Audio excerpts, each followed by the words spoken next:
तर बरं का मंडळी, ती एक म्हण आहे बघा, करायला गेलो गणपती आणि झाला मारुती. तर स्वयंपाक करताना किती वेळ अनुभव असला ना तर अशा चुका होतात बरं का. त्यामुळे इथं ही म्हण लागू पडते. तर सांगते तुम्हाला काय झालंय ते. जरा कधी कधी किती पण आपण अनुभवी असलं, हाताखालच्या गोष्टी असल्या तरी पण चुका होतातच. चला मग काय काय चुका झाल्या ते तुम्हाला सांगते. आमचं का नाही रात्रीच हिरव्या वाटाण्याची भाजी करायचं ठरलं होतं. त्याच्यामुळं रात्री वाटाणे भिजू घातले होते, 1 वाटी अंदाजे. आणि सकाळी ते चांगले भिजलं, त्याच्यावरचं पाणी काढून टाकलं आणि त्याच्यामध्ये मला 1 बटाटा घालायचा होता कच्चा. मग बटाटा आधी धुवून घेतला, साली सकट घालायचा होता. ती असा मोठी मोठी फोडी करून त्या वाटाण्यात घालून परत एकदा धुवून घेतला, कुकरमध्ये घालून घेतलं आणि तो लावला बटाटा आपण कुकरला.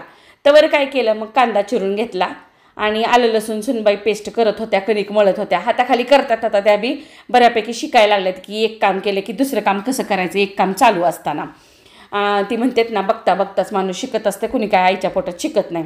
तर असो, तोवर मी कांदा चिरून घेतला आणि लगी फोडणी केली. जिरे मोहरी आणि कढीपत्ता असला तर तो बी घालायचा आणि कांदा घालून घेतला. कांदा चांगला परतीला की मग त्याच्यात घालायचं आहे बघा आपल्याला आलं लसूण पेस्ट. आणि माझ्या तवर त्या कुकरच्या शिट्ट्या भराभर व्हायला लागल्या. मला वाटलं जरासं वाटाणा आहे ह्याचा भिजवलेला, त्याला जरासा वेळ लागल म्हणून जरा झाल्या 2 शिट्ट्या जास्त आणि व्हायचं तेच झालं. आणि सांगते की काय झालं तुम्हाला. तवर आपण काय केलं, 1 टमाटर घालून चवीनुसार मीठ घालून ती फोडणी चांगली परतून घेतली. त्यात काळा इसूर, जरासं धने पावडर, थोडीशी हळद घातली आणि फोडणीमध्ये घातली हिरवीगार कोथिंबीर बारीक चिरलेली. आणि हे बघा, ही जो आपला वाटाणा शिजलेला होता तर तो जरासा आपला जास्त शिजला.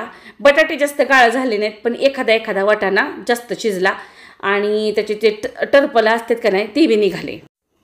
एका वेळेस एकच काम करावं ती म्हण काय खोटी नाही. पण आपल्याला वाटतं ना आता एक चालू आहे तर दुसरं होतं आहे म्हणताना मग मी फोडणीची तयारी केली. मला कुकर गार होस्तोर, शिट्ट्या होस्तोर आपली ही फोडणी होईल. पण तसं झालं नाही, जरा जास्त शिजला वाटाणा. पण घरातली कुणी काय म्हणत नाही ती बरं का. आता माहिती आहे थोडं गडबडी असतात, रानातले डब्बे असतात, जाणारे असतात, त्याच्यामुळं काय अशा गोष्टी होतात. किती पण वर्षाचा अनुभव असू द्या, बारीक चुका होतात. आणि त्याच्यात परत शूटिंग चालू असलं ना मग तर हमखासच होतात. पण तुम्हाला रोजच्या रोज त्या चुका दिसत नाहीत. काही वेळेस आम्ही त्या चुका निस्तरतो आणि मग व्हिडिओ अपलोड करतो असो. तर असं झालं तर ह्या रेसिपीच्या बाबतीत. आणि तरी पण एकदम भारी चविष्ट ती रेसिपी झाली होती. आणि ती भाजी उकळत होती, गॅस बंद करून टाकला. त्यानंतर पालक आलता आज हिरवागार असा, तो चांगला निवडून घेतला, उकळत्या पाण्यात घालून घेतला. बघा, एकच वाफ काढायची, गॅस लगी बंद करून टाकायचा बरं का, आपल्याला हिरवा रंग पाहिजे ह्याचा म्हणून. आणि काय करायचं, ती उकळत्या पाण्यातला पालक असा उचलायचा आणि त्याला घालायचं बर्फाच्या पाण्यात, नाहीतर गार पाण्यात. नॉर्मल गार पाण्यात घातलं तरी बी चालतंय, बर्फाच्या पाण्यात घातलं तरी बी चालतंय बरं का. 2 मिनटात तसाच ठेवायचा. नंतर घालायचा मिक्सरच्या भांड्यात, त्याच्यात घातल्या 2 हिरव्या मिरच्या, त्याची घेतली प्युरी करून. तर आपण करणार आहेत बघा पालकाचा पुलाव किंवा पालक राईस. कढईमध्ये तेल गरम करून घेतलं, तूप घातलं तरी बी चालतंय, जिरे तडतडून घेतले आणि त्याच्यात ते प्युरी घातली, आलं लसूण पेस्ट घालून घेतलं, सगळं चांगलं परतीलं. तुम्हाला आलं लसूण जर पालकाबरोबर प्युरी करताना घालायचं असलं तरी बी चालतंय. नंतर एका टमाट्याची घातली प्युरी, चवीनुसार घातलं मीठ आणि चांगलं परतून घेतल्यानंतर त्याच्यात 1 चमचा चांगला मोठा बिर्याणी मसाला घातला, अर्धा चमचा घातली हळद आणि 1 चमचा घातला बारका चमचा धने पावडर. सगळं आपल्याला जरा निश्चितीने शांततेत परतायचं आहे बरं का. म्हणजे त्याचा त्या मसाल्याचा चांगला वास आला पाहिजे आणि त्याला तेल सुटलं पाहिजे, म्हणजे ती प्युरी आहे का नाही त्याला. तर काय केलं, दुसऱ्या पॅनवर घातलं तूप, त्याच्यात काजूचे असे फाके करून घेतले होते, ते घालून तळून घेतले. तुम्ही इथं काजूच्या ऐवजी पनीर वापरलं तरी बी चालतंय.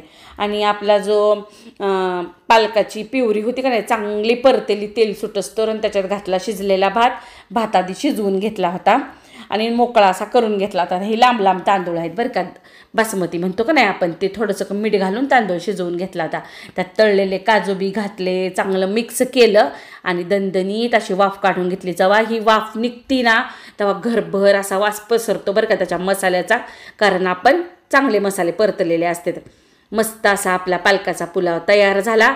चला आपण ताट वाढायला घेऊ. तर ही केलती बघा भेंडी का नाही नुसती लसूण आणि मीठ घालूनच परतली होती. आपली हिरव्या वाटाणे बटाट्याची भाजी आणि मस्त असा खमंग असा पालकाचा पुलाव. आणि साजूक तूप घालायला विसरायचं नाही बरं का भातावरती, म्हणजे त्या पुलावरती. आणि आता भरपूर बाजारात सॅलडमध्ये काय आलेलं आहे, बीट आहे, काकडी आहे, मुळा आहे, पातीचा कांदा आहे, आपल्याला जे असेल ते ताटामध्ये ठेवायचं, रोजच्या रोज सॅलड खाल्लंच गेलं पाहिजे. नंतर मऊसूत आपल्या अशा पोळ्या आहेत बरं का.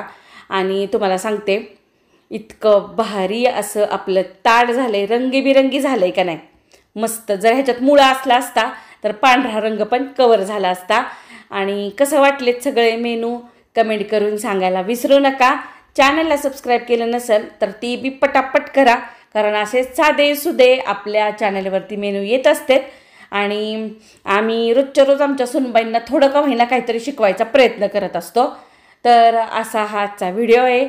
चला आता आपण परत भेटणार आहेत नवीन व्हिडिओमध्ये अशाच छान छान रेसिपीजसोबत. नंतर मस्त मस्त काय काय अनुभव घेऊन, शॉपिंग घेऊन, आणि अजून काय पाहिजे, मस्त असं भरलेलं ताट असल्यानंतर पटकन खाण्याची इच्छा झाली पाहिजे, इतकं भारी ताट आपण तयार केलेलं आहे. आणि वेळ नाही घालवायचा, पटापट ताव मारून घ्यायचा. चला सुनबाई पटापट ताव मारून घेऊ. तुम्हाला माझ्या आणि माझ्या सुनबाईंचा नमस्कार.